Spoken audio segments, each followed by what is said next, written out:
Shalom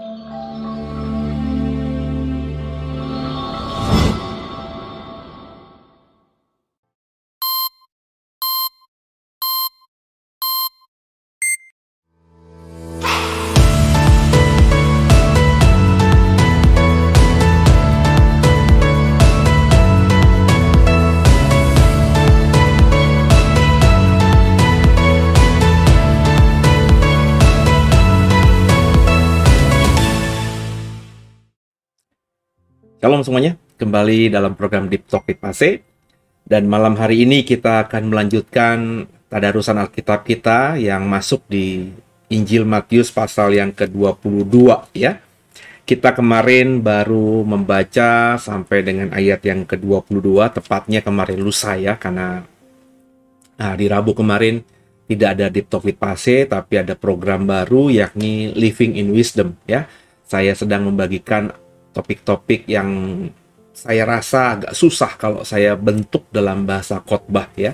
Jadi di Rabu kemarin saya sudah bicara tentang manusia pertama. Nah, kalau Bapak Ibu penasaran apakah Adam itu manusia pertama atau ada manusia lain sebelum Adam, atau mungkin Bapak Ibu berpikir Adam itu berjenis kelamin laki-laki. Apakah benar gitu kata Alkitab seperti itu? Nah, itu yang saya bahas kemarin supaya Bapak Ibu bisa mendapatkan frame yang lebih lengkap soal Adam ini ya. Dan pasti Bapak Ibu banyak yang saya berani yakin diberkati lewat apa yang saya bagikan kemarin, karena yang saya bagikan kemarin itu banyak yang tidak memahaminya.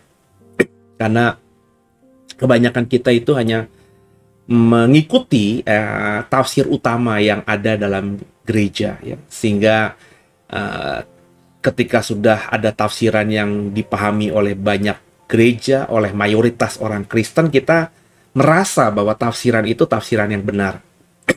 Padahal kalau kita membaca dengan sendiri ya ayat-ayat Alkitab kita, mungkin kita kan punya pemahaman yang lain dari tafsiran yang sudah ada.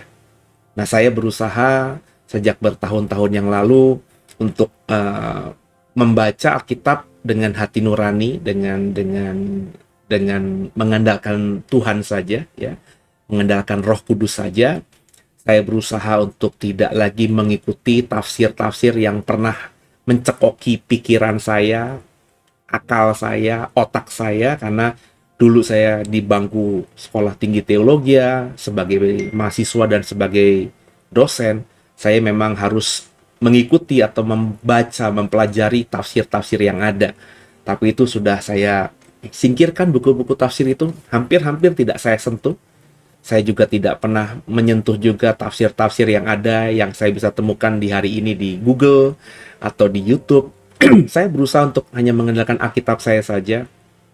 Tentu yang utama mengandalkan Tuhan. Dan ketika memulai dengan model penafsiran seperti ini, agak berbeda cara berpikir saya, dan bahkan menemukan bentuk-bentuk penafsiran yang bukan orisinil ya. Saya yakin ada sebelum saya dan mungkin banyak di luar sana yang menafsirkan sama seperti yang saya tafsirkan, tapi tafsiran kami ini atau tafsiran saya ini tidak mainstream begitu ya. Jadi ya Bapak Ibu bisa mengikutinya atau Bapak Ibu tidak mengikutinya pun juga tidak apa-apa, namanya tafsiran. Jadi yang mau membahas atau mempelajari soal Adam dengan perspektif yang lain ya silahkan dibuka kemarin ya programnya kemarin. Dan kalau program Living in Wisdom ini setiap Rabu dan hari Sabtu saya mau fokus soal topik-topik tentang akhir zaman gitu ya. Dan hari Rabu saya mau bahas masalah-masalah yang agak susah untuk saya khotbahkan di hari Minggu, tapi saya mau bagi dalam bentuk materi ya, sehingga lebih dapat lagi lah begitu ya. Jadi silakan ya, saya sudah Living in Wisdom sudah ada 3 episode ya di dalam channel YouTube kita ini ya. Bapak Ibu bisa lihat tentang perang Rusia, terus juga tentang Harmagedon, dan juga kemarin tentang Adam ya. Silahkan dilihat dan semoga jadi berkat. Dan kita akan mulai tadarusan kita pada malam hari ini, dan seperti biasa saya mengajak kita untuk terlebih dahulu berdoa. Bapa, mengucap syukur Malam hari ini kami sudah ada dalam sehat di rumah kami. Beberapa kami bahkan sudah santai sebelum kami tidur malam. Kami mau mengikuti program ini, belajar membaca Alkitab dengan konsisten, dengan sistematis, dan berikan hikmat kepada kami ya Bapak, sehingga ayat-ayat yang kami baca bisa terang benderang, dan masing-masing kami selesai diberkati lebih lagi, sehingga kami semakin memahami tentang Tuhan, dan terutama akhirnya kami bisa memperbaiki diri kami, sehingga di sisa hidup kami ini semua yang kami kerjakan bisa menyenangkan hati-Mu. Bicara kepada kami, jangan satupun kami yang Kau lalui. Haleluya. Amin. Saudara boleh siapkan Alkitabmu masing-masing ya. Saya siapkan Alkitab saya juga. Matius 22 ayat yang ke-23. Kita siapkan masing-masing. Besar perbuatanmu ajaib, tiada seperti Engkau, tiada seperti Engkau.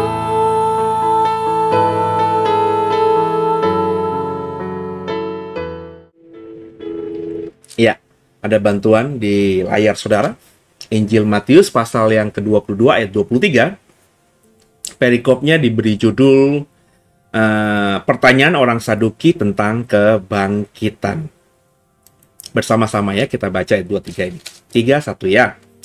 Pada hari itu datanglah kepada Yesus beberapa orang Saduki yang berpendapat bahwa nggak ada itu kebangkitan.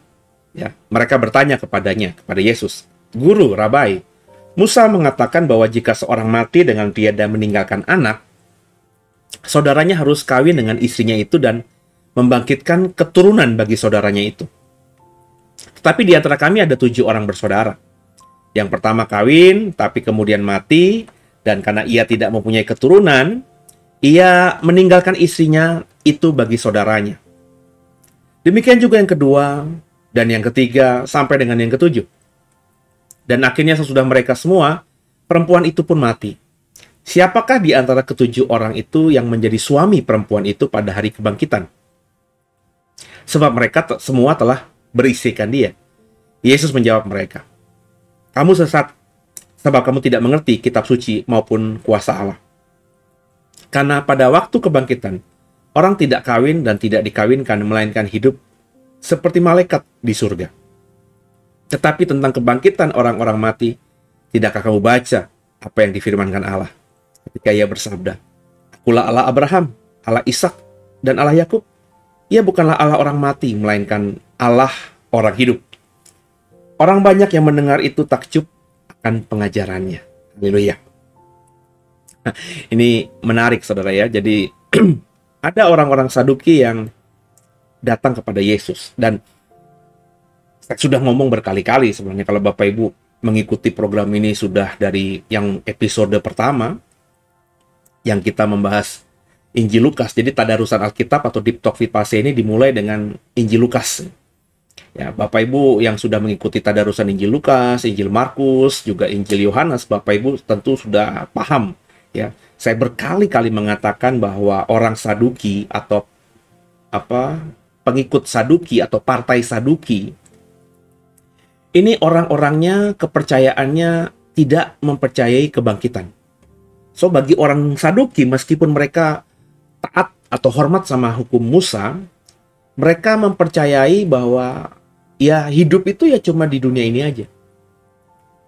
Kalau berbuat baik di dunia ini, ya pasti diberkati di dunia ini. Kalau berbuat jahat di dunia ini, ya pasti akan ditimpa ya malapetaka di dunia ini. Ada tabur tuainya tuh di dunia ini. Tidak berkaitan dengan kehidupan setelah kematian atau kehidupan di dunia lain atau kehidupan dalam kekekalan. Mereka nggak percaya itu. Jadi Saduki perbedaan signifikannya dengan Farisi itu. Farisi percaya kebangkitan orang mati, Saduki tidak. Dua-duanya percaya sama pengajaran Musa, tapi orang Farisi percaya juga akan tradisi-tradisi atau adat Yahudi, atau tafsir-tafsir, sedangkan orang Saduki tidak mempercayai semua itu. Ya, jadi itu perbedaan signifikan. Jadi orang Saduki yang datang kepada Yesus itu memang sudah dibentuk dengan pemahaman doktrin, ya, nggak ada kebangkitan. Jadi pertanyaan ini jelas pertanyaan yang ingin menjebak Yesus juga. Karena yang ditanyakan adalah tentang kebangkitan. Ya. Bagaimana mungkin seseorang yang sudah kuat doktrinnya mempertanyakan apa yang sangat menjadi ciri khas doktrinnya. Orang Saduki tidak percaya kebangkitan, tapi dia mempertanyakan soal kebangkitan kepada Yesus. Apa namanya kalau bukan ingin mencobai? Dan apa namanya? Ini yang jadi seru gitu, saudara ya. Karena ya Yesus itu permasalahannya yang tidak dipahami orang Farisi, Saduki, imam kepala, ahli Taurat adalah Tuhan. Sehingga dia bisa tahu juga apa yang ada di perasaan atau di hatinya masing-masing yang bertanya kepadanya. Dan orang-orang Saduki ini mempertanyakan soal kesahihan. Siapa nanti kira-kira yang menjadi suami dari seorang perempuan yang kebetulan kasusnya perempuan ini menikahi 7 bersaudara. Kakak pertama, kakak kedua, ketiga, keempat, kelima, keenam, ya, sampai adik yang ketujuh, itu semuanya mengawini perempuan ini. Kenapa?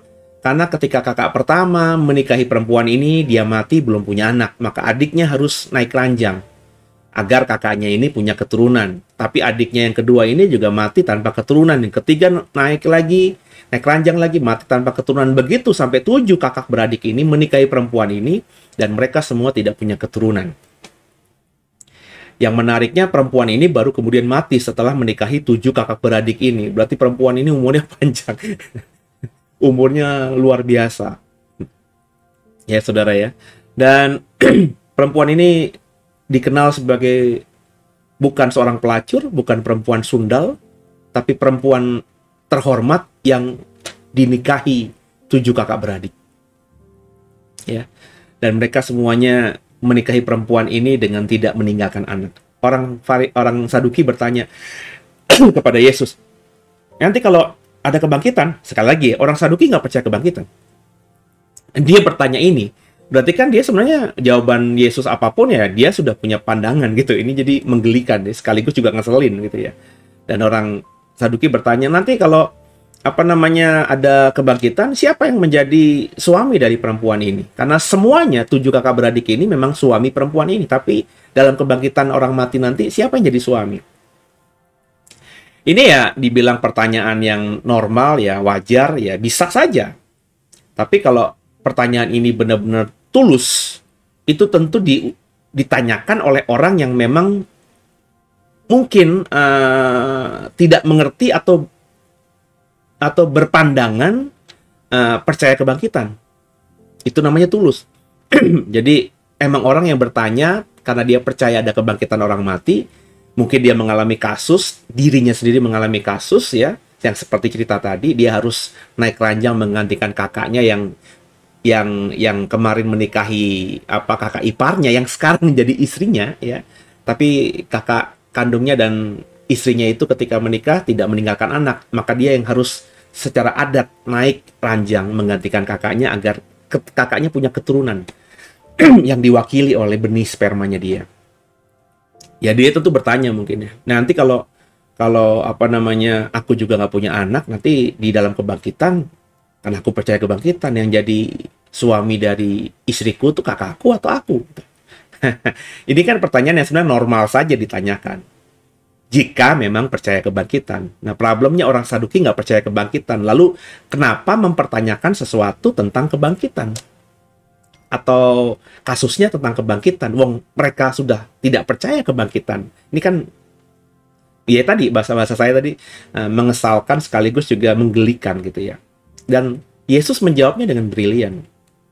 Yesus menjawab mereka, kamu sesat, sebab kamu tidak mengerti kitab suci. Orang Saduki kok dibilang nggak percaya kitab suci? Namanya tuh Saduki. Ya, ada penafsiran yang mengatakan kenapa namanya Saduki? Karena mereka mempercayai bahwa mereka adalah keturunan Sadok. Siapa Sadok? Sadok itu adalah imam besar di zamannya Daud, gitu ya saudara ya. Yang lewat keputusan Tuhan, lewat firman-Nya, imam besar itu harus dari garis Sadok. Jadi imam besar itu syaratnya harus dari garisnya Harun, ya, Sadok, Ya, jadi Saduki itu adalah keturunan Sadok. Jadi mereka itu merasa bahwa mereka itu punya hak menjadi imam besar, atau kalau tidak, paling tidak mereka itu akan menjadi imam-imam kepala. So, mereka ini orang-orang beragama, orang-orang yang terhormat. Tapi Yesus dengan tegas mengatakan, kamu sesat, kamu nggak ngerti kitab suci, itu kayak nampar bener.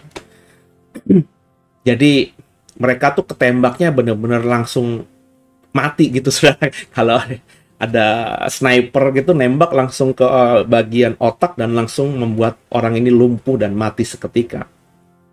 Kenapa? Karena ya mencobai Tuhan tadi. Dia tidak percaya kebangkitan, mempersoalkan soal kebangkitan, langsung skakmat oleh Yesus. Kamu sesat, nggak tahu firman Tuhan, nggak tahu kitab suci, nggak ngerti kitab suci. Kenapa? Yesus nggak ngomong cuman seperti itu aja, atau cuman nembak orang tanpa kasih argumentasi. Setelah menembak kamu sesat, kamu nggak tahu, nggak ngerti kitab suci, langsung dia berkata di ayat 30 tadi, nanti waktu kebangkitan orang mati, ya, orang yang dibangkitkan tidak kawin, tidak dikawinkan, melainkan hidup seperti malaikat di surga. Jadi bukan hidup menjadi malaikat, tapi seperti malaikat di surga. Malaikat di surga itu tidak kawin dan mengawinkan. Populasi malaikat itu nggak bertambah. Malaikat itu ya segini-gini aja. Berarti kalau saudara pernah atau merasa indigo gitu ya, atau pernah punya pengalaman spiritual ke surga dan melihat banyak berlibu-ribu laksa malaikat, ya dari dulu ketika diciptakan ya sudah segini. Jadi malaikat itu tidak bertambah populasinya, tidak seperti makhluk hidup, seperti manusia yang semakin hari tentu semakin bertambah populasinya karena kawin mengawinkan, ya, beranak pinak begitu. Tapi malaikat tidak. Berarti ini menghancurkan, ya, pemahaman Saduki. Jadi kalau ada yang mengatakan, saya pernah mengatakan bahwa Yesus ini secara teologia itu lebih dekat dengan teologia Farisi daripada Saduki. Ini alasannya. Karena jelas Yesus mengatakan bahwa ada kebangkitan orang mati, tapi nanti dalam kebangkitan orang mati, orang tidak kawin dan tidak dikawinkan. Jadi mohon maaf saudara-saudara, bapak-bapak. Jadi nanti ketika kita dibangkitkan, nggak ada bidadari-bidadari di surga. Nggak ada bidadari yang kulitnya bersih, bening, ya. Dan kita di sana bisa berhubungan seksual dengan bidadari-bidadari itu. Enggak. Jangankan 72 bidadari, satu bidadari pun tidak ada, ya. Jadi di sana meskipun mungkin ada makhluk-makhluk yang ada di surga itu cantik-cantik, indah-indah semuanya. Bahkan saya percaya kita pun nanti kalau sudah ada di sana, kita akan menjadi makhluk yang dimuliakan. Jadi yang tampak dari kita di mata para penghuni surga lainnya adalah keindahan. Ya. Jadi meskipun banyak keindahan di surga, tapi nggak akan ada itu ketertarikan secara seksual dengan makhluk surgawi lainnya, termasuk Bapak, Ibu, dan saya, yang kalau nanti kita mati, kita dibangkitkan dan ditempatkan di surga. Bahkan suami istri bertemu nanti di surga juga nggak akan menjadi suami istri lagi, dan nggak akan tidur bareng lagi, dan tidak akan punya anak cucu lagi, saudara. Jadi itu hanya ada di bumi ini. Di surga tidak ada, maafkan saya, ya, hubungan seksual itu nggak ada. Ya. Nggak ada urusan seks itu di surga. Di surga itu yang ada kudus. Saya tidak bilang seks itu tidak kudus. Kalau dilakukan dalam hubungan suami istri yang dalam Tuhan, dalam pernikahan yang kudus, maka hubungan seks suami istri itu kudus. Tapi yang saya mau tekankan, di surga itu bukan masalah hal-hal yang bersifat kedagingan, bersifat jasmaniah, bersifat ya hal-hal yang bersifat seperti itu, ya. Di surga itu ya holiness, kudus, ya. Jadi hal-hal yang kudus saja yang ada di surga. Free sex, ya, bahkan hubungan seksual itu nggak ada. Setan iblis nggak ada, bohong nggak ada, dusta nggak ada, jinah nggak ada, pikiran jahat nggak ada, ucapan jahat nggak ada. semua yang baik-baik saja yang ada di surga. Karena surga tempatnya Tuhan, dan tanpa kekudusan tidak seorang pun bisa ke sana. Jadi di surga tempat yang kudus semata. Jadi Bapak Ibu jangan berpikir yang macam-macam ya. Karena jujur saja banyak pemahaman di luar sana bahwa surga itu ya banyak bidadari-bidadarinya gitu ya. Bahkan banyak orang mau jadi martir atau mati secara jihad karena diiming-imingi nanti di surga akan punya 72 bidadari.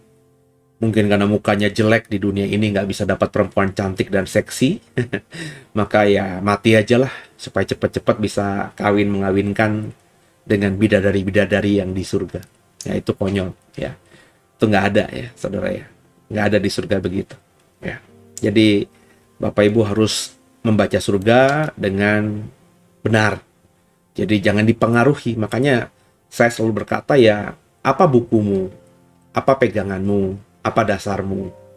Ya, saya sebagai orang yang bertobat di usia 27 tahun dulu, dan sampai sekarang berarti sudah hampir 20-an tahun saya bertobat sungguh ya.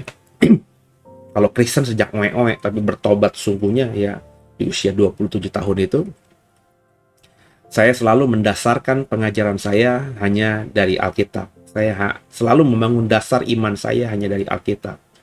Saya bukan tidak membaca, saya bukan tidak mengikuti, saya bukan tidak mempelajari misalnya kitab suci agama lain atau agama lain, pemahaman agama lain. Saya cukup belajar banyak tentang itu semuanya. Tapi nggak akan pernah saya bagikan sebagai apa yang saya ajarkan kepada saudara. Ya.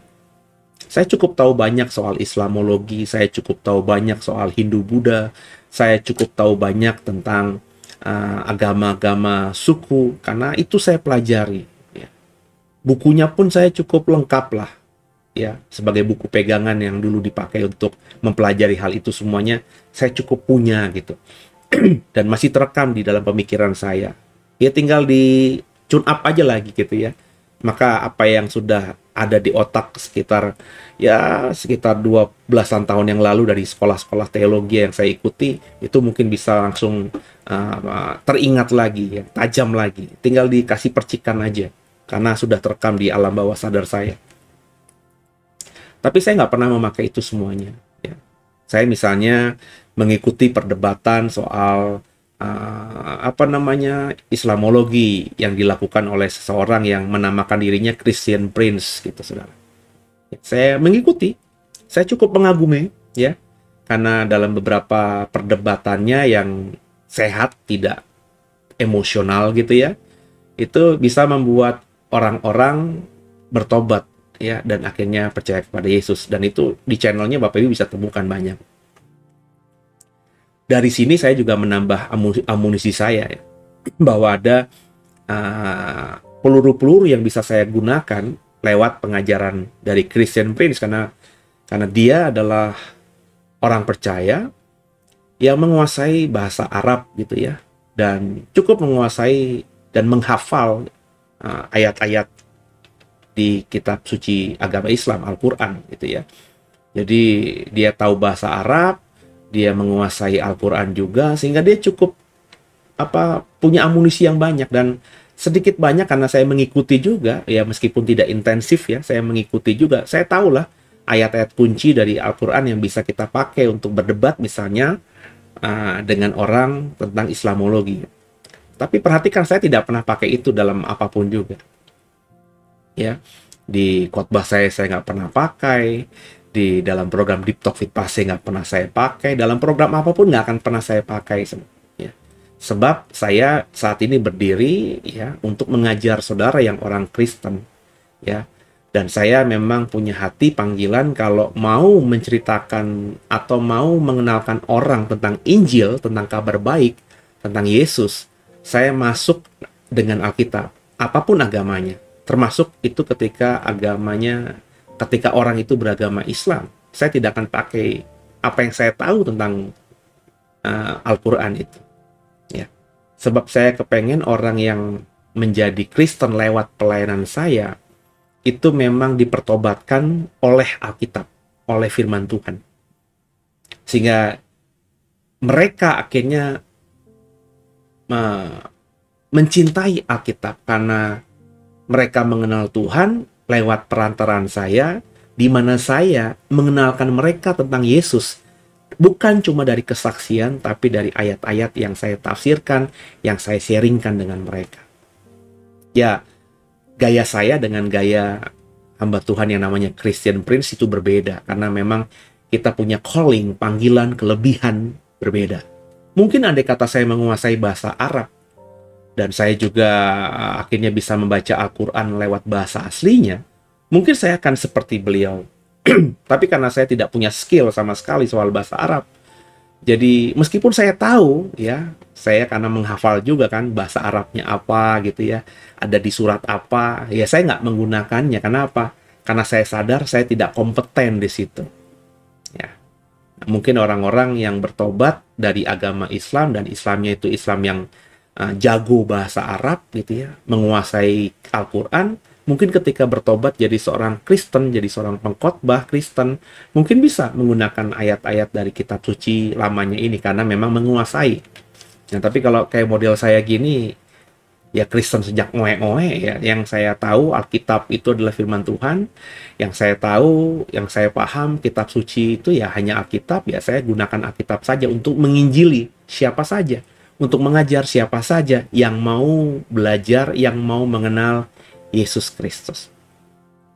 Nah, jadi nggak ada tuh saudara ya, apa namanya, bicara soal kawin mengawinkan. Dan kebangkitan itu pasti, karena Tuhan berkata, kamu nggak tahu apa? Allah itu pernah bersabda, aku adalah Allah Abraham, Allah Ishak, Allah Yakub. Kita pun juga berdoa kan, kami percaya kepada Allahnya Abraham, Ishak, dan Yakub. Nah, Abraham, Ishak, dan Yakub itu kan udah mati. Kita tidak pernah berkata, kita berdoa kepada, aku percaya kepada Allahnya almarhum Abraham, almarhum Ishak, almarhum Yakub. Ya. Kita tetap menyebut Abraham, Ishak, dan Yakub. Kenapa? Kata Tuhan, itu menandakan bahwa dia adalah Allah orang yang hidup. Ya. Bukan Allahnya orang yang mati. Jadi kita harus percaya bahwa meskipun badan kita ini mati, tapi kita tetap hidup. Di mata Tuhan kita tetap hidup. Sehingga kita disebut adalah orang-orang yang hidup dalam kekekalan. Ya. Dia adalah Allahnya kita. Bukan Allahnya kita yang pernah mati atau sudah mati, tapi Allahnya orang hidup. Kenapa? Karena meskipun badan kita mati, kita harus beriman, roh kita, jiwa kita tetap hidup bersama dengan Dia. Ya, jadi pengajaran ini kemudian di ayat 33 membuat banyak orang kagum. Kenapa? Karena memang sebagian orang itu penganut atau pengikut dari partai Farisi. Jadi mereka orang Yahudi kebanyakan itu mempercayai kebangkitan orang mati. Mungkin apa yang ditanyakan oleh orang Saduki kepada Yesus ini pernah juga diperdebatkan antara orang Saduki dengan orang Farisi. Dan mungkin jawaban dari orang-orang Farisi terhadap pertanyaan yang sama ini, jawabannya muter-muter, ngejelimet gitu. Sehingga orang biasa tidak bisa memahami. Dan Yesus menggunakan cerita yang sangat dipahami oleh orang. Dan dengan tegas dia mengatakan bahwa di surga tidak ada kawin mengawinkan. Ya. Mungkin ada sekte Farisi yang percaya kebangkitan orang mati dan masih mempercayai tadi ya, bahwa di surga itu ada bidadari-bidadari. Saya sangat percayalah. Apalagi kalau kita belajar ya. Kayak contoh saja saudara. Ini logika saja ya. Kita adalah orang Kristen dan kita harus sadar diri bahwa kepercayaan iman kita, pemahaman iman Kristen kita itu sedikit banyak dipengaruhi oleh paham Judaism, agama Yahudi. Karena kitab suci kita Perjanjian Lama kan memang buat mereka, buat orang Israel. Kita tuh terima mentah-mentah, tidak ada yang ditambahkan, tidak ada yang dikurangkan. Ya kitab sucinya orang Ibrani, orang Yahudi, itu yang kita jadikan Perjanjian Lama. Jadi kalau kita dibilang kita dipengaruhi nggak sama orang Israel, sama orang Yahudi, atau agama Yahudi, harus diakui iya. Nah, dalam agama misalnya Muslim, saudara ya, itu ada kepercayaan bahwa kalau mati nanti laki-laki akan punya 72 bidadari di surga. Saya percaya, saudara, saya sangat percaya seperti tadi yang saya jelaskan, Kristen dipengaruhi oleh agama terdahulu, ya apa yang dipahami oleh Islam ini mungkin juga sedikit banyak dipengaruhi oleh agama sebelumnya. Agama sebelumnya apa? Ya orang-orang Arab ketika Islam berkembang itu sudah banyak yang jadi Kristen. Kan Kristen sudah berkembang luar biasa. Kan Islam itu kan baru berkembang, baru ada, baru hidup kan di abad ke-6. Berarti Kristen sudah ada 600 tahun berkembang. Wilayah Arab dengan wilayah tanah Palestina itu nggak jauh, saudara. Ya, jadi pasti sudah berkembang di Arab. Dan banyak orang Kristen yang benar-benar Kristen, mana orang yang hanya jadi ya pengikut Kristen-Kristenan, pasti ada juga, saudara ya.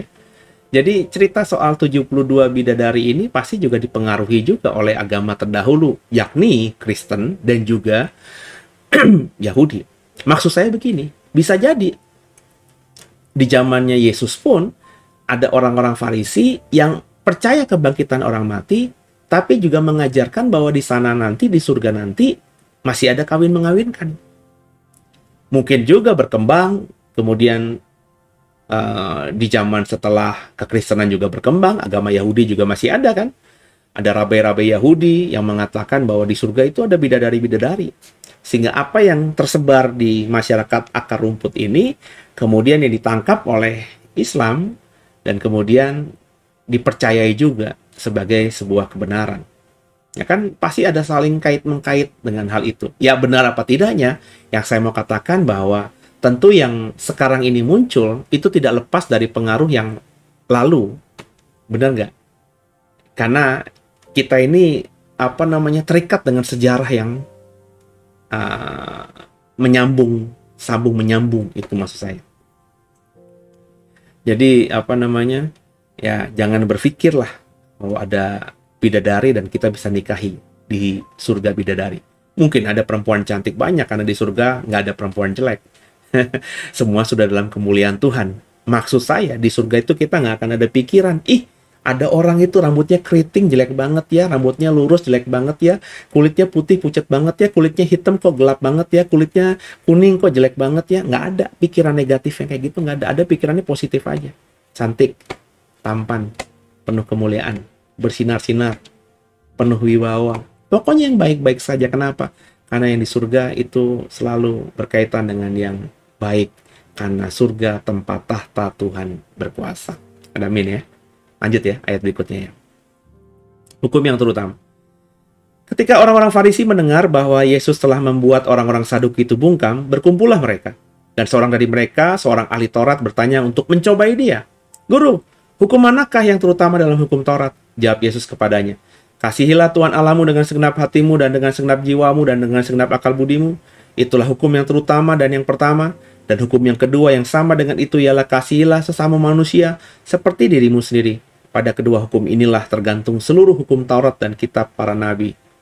Nah, ini menariknya, perikop ini dimulai dengan orang-orang Farisi mendengar bahwa Yesus telah membungkam ya orang-orang Saduki, ya, mempermalukan tanda kutip orang-orang Saduki. Bukannya mereka bersyukur karena doktrin mereka di backup, didukung oleh Yesus yang saat itu punya banyak massa, punya banyak pengikut, tapi mereka malah berkumpul untuk mencoba Yesus lewat seorang ahli Taurat di antara mereka. Ya, ini ditanyakan, mana hukum Taurat yang terutama? Dan Yesus dengan brilian mengatakan, kasihlah Tuhan Allahmu dengan segenap hatimu, dengan segenap akal budimu, ya, dengan segenap jiwamu, dan kasihilah sesama manusia, ya, seperti dirimu sendiri.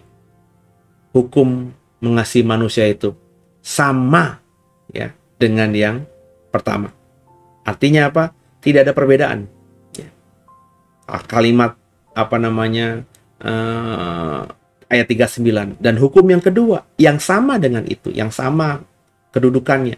Jadi kita mencintai Tuhan dan mencintai sesama manusia itu ya setara. Itu yang saya katakan bahwa orang yang mengasihi Tuhan pasti mengasihi sama. Dan seharusnya orang yang mengasihi sama itu lambat laun akan bisa mengasihi Tuhan. Ya. Karena ya manusia itu diciptakan segambar serupa dengan Tuhan. Maka kita ketika bisa mencintai sesama kita manusia, kita pasti akan bisa mencintai Tuhan. Jadi jika orang yang sudah mencintai sesama manusianya, maka kalau dia mau saja, dia akan cepat bisa bertemu dengan Tuhan. Sehingga dia akhirnya bisa mencintai Tuhan yang sebenarnya. Tuhan yang benar-benar menciptakan langit dan bumi. Kenapa saya ngomong begini? Karena ada banyak Tuhan-Tuhan lain, Allah-Allah lain, ilah-ilah lain, yang mengaku ilah, mengaku Allah, mengaku Tuhan, mengaku dewa, tapi sebenarnya mereka hanya palsu saja, ya, menipu saja, ya. Bukannya Allah sesungguhnya yang menciptakan langit dan bumi, bukan Tuhan yang maha kuasa itu. Nangkep saudara ya. Nah, jadi jawaban Yesus pun jawaban yang sebenarnya normatif, jawaban yang memang juga diimani oleh orang-orang Farisi. Tapi menariknya apa? Kalimat berikutnya, perikop baru ayat 41. Hubungan antara Yesus dan Daud. Ketika orang-orang Farisi sedang berkumpul, Yesus bertanya kepada mereka, katanya, "Apakah pendapatmu tentang Mesias? Anak siapakah dia?" Kata mereka kepadanya, "Anak Daud," katanya kepada mereka. "Jika demikian, bagaimana Daud oleh pemimpinan Roh Kudus dapat menyebut dia tuannya ketika ia berkata, 'Tuhan telah berfirman kepada tuanku, duduklah di sebelah kananku sampai musuh-musuhmu kutaruh di bawah kakimu.'" Jadi jika Daud menyebut dia tuannya, bagaimana mungkin ia anaknya pula? Tidak ada seorang pun yang dapat menjawabnya. Dan sejak hari itu, tidak ada seorang pun juga yang berani menanyakan sesuatu kepadanya. Jadi, ini kan kalau dipahami dengan sungguh dalam periode ini, dalam waktu ini, Yesus membungkam orang Farisi soal kebangkitan tadi, tapi sekaligus juga membungkam orang-orang Farisi. Kenapa? Ya, orang Farisinya juga jadi gara-gara ya. Sudah dibela teologianya oleh Yesus soal kebangkitan sehingga orang-orang Saduki bungkam, bukannya diam saja atau mensupport Yesus, malah mencoba Yesus. Sehingga akhirnya Yesus pun menghabisi orang Farisi dengan pertanyaan yang bagi saya ya bermata dua juga. Ya. Yesus menggunakan cara mereka ya, dengan membuat pertanyaan yang bisa menjadi sasaran empuk untuk tembakan berikutnya ya. Bahasanya ya Yesus mengkadali orang Farisi juga, saudara. Dan ini dilakukan Yesus dengan elegan dan cerdik. Kalau orang Farisi ingin mencoba Yesus, ya Yesus karena tahu hatinya seperti apa, maka dia bisa menjawab dengan tepat. Nah, orang Farisi masalahnya nggak punya kepekaan, nggak tahu sedang dicobai oleh Yesus. Yesus cuma bertanya begini, "Menurut kamu, siapakah Mesias? Anak siapakah dia?" Orang Farisi yang tahu firman Tuhan langsung mengatakan, "Ya anak Daud lah." Sebab itu yang memang dikatakan Alkitab bahwa tahta Daud, tahtamu tidak akan beranjak dari keturunanmu. Aku akan membuat tahta dan kerajaanmu kekal. Maka yang menjadi Mesaya, yang menjadi Kristus, yang menjadi yang diurapi, menjadi raja kami, mestinya ya keturunan Daud, anaknya Daud. Kurang lebih begitu jawabannya. Tapi Yesus langsung nembak jawabannya. Lah kalau begitu, kenapa di Mazmur dikatakan Daud berkata, berkata demikian, "Tuhan telah berfirman kepada tuanku, duduklah di sebelah kananku, sampai musuh-musuhmu kutaruh di bawah kakimu." Lah, kalau Mesias itu anak Daud, kenapa di Mazmur yang dikutip di Matius 22 ini, saudara, ayat 44 ini, ya, yang dikutip dari kalau kita baca ya Matius 22 ayat yang keberapa tadi? Ke 44 ya. Ya, ke 44 tadi itu dikutip dari, saya cek dulu ya saudara ya. Ya, karena saya mesti lihat Alkitab dalam bentuk buku. Ya. Dikutip dari Mazmur 110 ayat 1. Daud di sana berkata, "Tuhan telah berfirman kepada tuanku." Duduklah di sebelah kananku sampai ku buat musuh-musuhmu kutaruh di bawah kakimu. Tuhan telah berkata kepada Tuanku, duduklah di sebelah kananku. Siapa yang duduk di sebelah kanan? Ya, kita orang Kristen mengimani Yesus. Dari mana? Ya, dari peristiwa Stefanus yang dirajam batu. Dia melihat ke atas dan melihat Yesus duduk di sebelah kanan Allah. Kan begitu? Ya. Jadi kalau Mesias itu harus anak Daud, kenapa Daud memanggilnya Tuanku? Ya. Mestinya kan anakku gitu ya.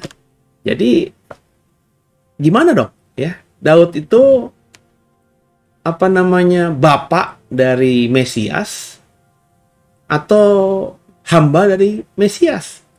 Karena satu sisi Mesias dikatakan anak Daud, dan sisi yang lain Mesias itu adalah tuannya Daud. Nah, ini yang akhirnya membungkam orang Farisi, karena emang ayatnya berkata demikian. Ketika Yesus bertanya bahwa siapakah Mesias menurutmu, orang Farisi, mereka menjawab anak Daud. Langsung dipakai Mazmur 110 ayat 1 tadilah. Daud berkata loh bahwa Mesias itu adalah tuannya, bukan anaknya. Terus gimana dong? Ketika akhirnya orang Farisi memahami dan menyadari bahwa mereka ditembak tanda kutip oleh Yesus, maka Alkitab katakan sejak saat itu tidak ada seorang pun juga yang berani menanyakan sesuatu kepadanya. Kenapa? Karena bakal terlihat bodoh gitu, saudara. Ya, orang Farisi menjawab, siapakah Mesias menurutmu, orang Farisi? Anak Daud. Mereka semangat ngomong begitu. Mereka lupa bahwa Daud yang mereka katakan adalah bapak dari Mesias ini pernah berkata bahwa Mesias ini adalah tuannya. Wah, ketika mereka sadar bahwa mereka ditembak oleh ayat firman Tuhan yang mereka lupakah atau mereka tidak sadarikah, tapi itu benar-benar ayatnya ada, mereka langsung diam dan tak bisa berkata-kata lagi. Jadi ini pembelajaran yang luar biasa yang kita pelajari, saudara, di Matius 22 ini, saudara. Ya, jelas di sini dikatakan bahwa Mesias itu bukan anak Daud semata. Meskipun itu yang dipahami oleh orang Yahudi, orang Israel kebanyakan. Mesias itu juga adalah tuannya Daud. Jadi Mesias itu memang keturunannya Daud, tapi secara hierarki Mesias itu dihormati dan disembah oleh Daud. Yesus Kristus. Yesus adalah anak Daud. Bapaknya yang bernama Yusuf, bapak jasmaninya ya, dalam artian bukan bapak biologis, tapi bapak tiri atau bapak angkat. Ibunya pun Maria, itu adalah anak Daud, keturunan Daud. Ibunya ini mengandung Yesus karena Roh Kudus, bukan karena hubungan dengan Yusuf, bapak tirinya ini. Baik Yusuf dan Maria itu anak Daud, jadi sah Yesus secara hukum itu bisa menyandang nama anak Daud. Tapi dia bukan cuma keturunan Daud atau anak Daud, tapi dia adalah Mesias. Makanya Daud di dalam kekudusannya ya diberikan hikmat, marifat, pencerahan oleh Tuhan, sehingga dia bisa menuliskan Mazmur 110 bahwa Tuhan telah berkata kepada Tuanku, duduklah di sebelah kananku. Ya, Daud secara visioner ya, secara profetik mengatakan bahwa Mesias yang nanti meneruskan tahtaku itu adalah Tuanku. Nah, jadi bukan keturunannya biasa, tapi ya dalam diri Yesus kita tahu keturunannya Daud, tapi berasal dari surga. Sehingga akhirnya Daud berkata, Yesus pun adalah tuannya. Meskipun secara genetika lewat garis Maria, Yesus adalah anaknya, keturunannya. Haleluya. Semoga diberkati pada malam hari ini. Walau seribu rebah di sisiku, kau tetaplah Allah penolongku. Walau 10.000 rebah di kananku, takkan ku goyah sebab Yesus sertaku. Ya, kita selesaikan sudah Matius pasal yang ke-22, saudara. 22 ya tadi? 22. Ya benar ya, 22 ya. Saya sampai lupa tadi ya. Kita sudah selesaikan Matius 22, selesai, berarti besok masih ada satu kali pertemuan lagi. Sebelum hari Sabtu kita akan lanjutkan ngomong-ngomong kita soal akhir zaman. Ya, kita akan besok malam coba membahas Matius pasal yang ke-23 ya. Ada sekitar 39 ayat besok ya. Semoga bisa selesai. Dan saya berharap semua diberkati. Bapak Ibu terus ikuti ya. Saya kasih program besarnya setiap malam dimulai jam 6.15 malam ya, 18.15 itu adalah The Warriors Bible Class ya. Dari Senin sampai Sabtu itu ada saya terus mengajar saudara. Saya merasa saya diberikan kelebihan karunia pengajaran. Saya merasa diberikan sesuatu yang dapat menjadi berkat buat saudara lewat pengajaran, dan saya kepengen memakai itu selagi saya hidup ya semaksimal mungkin ya. Dan sekarang jauh lebih enak mengajar itu karena saya tidak perlu tinggalkan rumah, saya tidak perlu ke kampus, saya tidak perlu kemana-mana. Saya hanya tinggal nyalakan komputer saya, setting sedikit ya. Terus saya ngomong di depan layar ini, saya bisa mengajar saudara. Dan yang mendengarkan pengajaran saya itu bukan cuma 10, belasan, 20, 30 seperti maksimal kalau saya ngajar di kelas, tapi bisa lebih daripada itu. Bahkan nggak tertutup kemungkinan bisa ratusan, bisa ribuan, dan bisa puluhan ribu kalau Tuhan izinkan lewat digital ini. Jadi kalau Bapak Ibu diberkati, tolong bagikan program ini kepada yang lainnya supaya teman-temanmu yang lainnya, saudara-saudaramu yang lainnya juga diberkati. Jadi share link program ini lewat WhatsApp ke mereka semuanya supaya tadi ya mimpi saya lewat pengajaran ini ada ratusan orang di luar sana, ribuan orang di luar sana yang diberkati dan akhirnya menjadi seorang Kristen yang dewasa, bertumbuh imannya itu terjadi ya. Bapak Ibu kalau diberkati jangan terima berkatnya sendiri ya. Terus dukung program ini The Warriors Digital Ministry dari Senin sampai Sabtu. Minggu pun tidak ada kosong karena minggu kita akan sharing ibadah raya jam 11 dan juga biasanya Bible Talk ya jam 6.15 malam. Setiap hari kita ada 2 program ya yang disetting. Yang sesi pertama di pagi hari jam 10 dan yang malam itu saya yang mengisinya terus.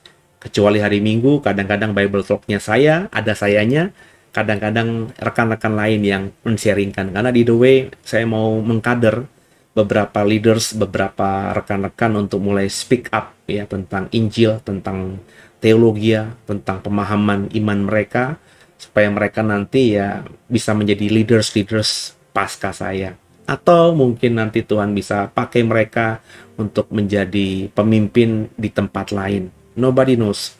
Dan kalau ada orang The Way nantinya yang mau meninggalkan The Way untuk merintis sebuah pelayanan baru atau melayani Tuhan di tempat yang lainnya, itu sukacita buat saya. Jadi saya sedang mempersiapkan itu. Dan saya sudah ikhlas dan siap kalau mereka nanti terbang sendiri dengan Tuhan. Tidak lagi di bawah kepakan, di bawah naungan embel-embel pase gitu ya. Dan saya sedang menyiapkan, mereka sudah sekolah, mungkin tahun depan mereka sudah STH, dan silahkan mereka mau terbang kemana, saya akan bantu kalau saya bisa bantu, dan kalau mereka mau terbang sendiri pun juga sukacita buat saya.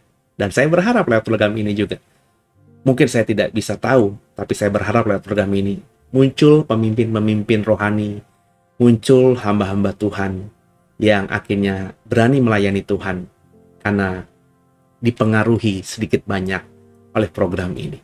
Makanya saya semangat tiap hari bikin program.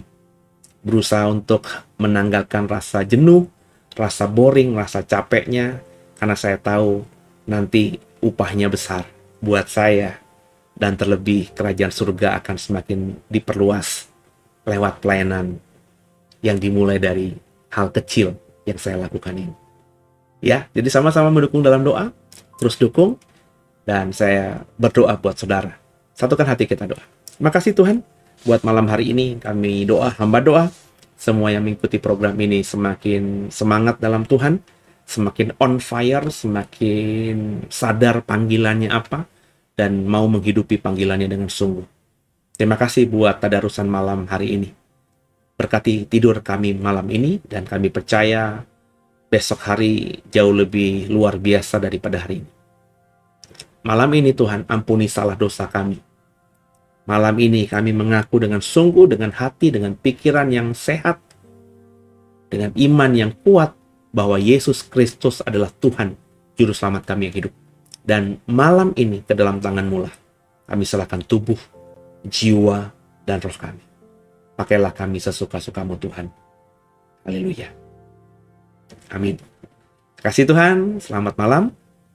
Selamat beristirahat. Tuhan Yesus memberkatimu dahsyat, pakai bingit. Haleluya.